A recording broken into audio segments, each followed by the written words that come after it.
This is Bill Moreland with BankReg Data. Today we're going to talk about how you can access the income and expense year-to-date data.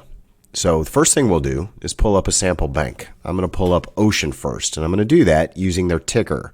I click in the search box here in the upper right, and I enter an OCFC. That is the ticker symbol for Ocean First. Alternatively, you could also basically enter if you know their certificate number.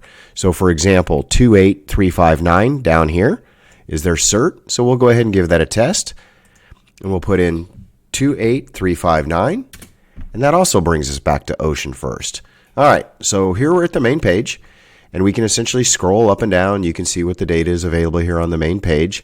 But what we're specifically interested in looking at is the income and expense data.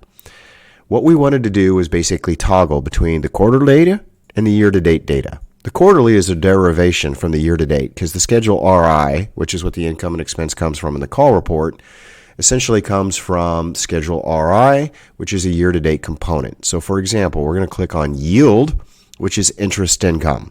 I highly recommend always using the tax equivalent, which by the way, this is sourced from the UBPR, whereas the book value is sourced from the call report directly.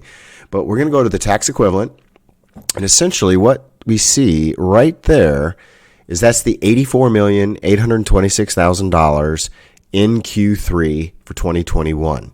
What we're going to do is we're going to click here in the upper right there where I highlight it, switch to year to date. And what you notice is now you see the build, right? 19Q1 goes from 76.74, 155.5, etc. as it works its way up. Then we get into 2020, and then we see the same cycle repeating. This is the year-to-date data. If you want to get back to the quarterly, you essentially come back, switch to year-to-date. The one thing to know is that it's nice because you can actually, once you click year-to-date, you'll notice it stays stuck if the element has a year-to-date.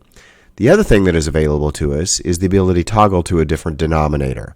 So I'm going to click on the average assets, and I'm going to put that down to average earning assets.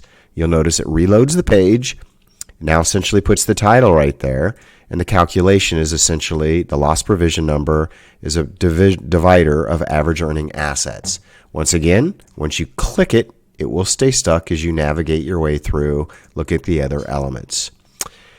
Hopefully this was helpful. There are additional help videos available in the About section. Until next time, this is Bill Moreland.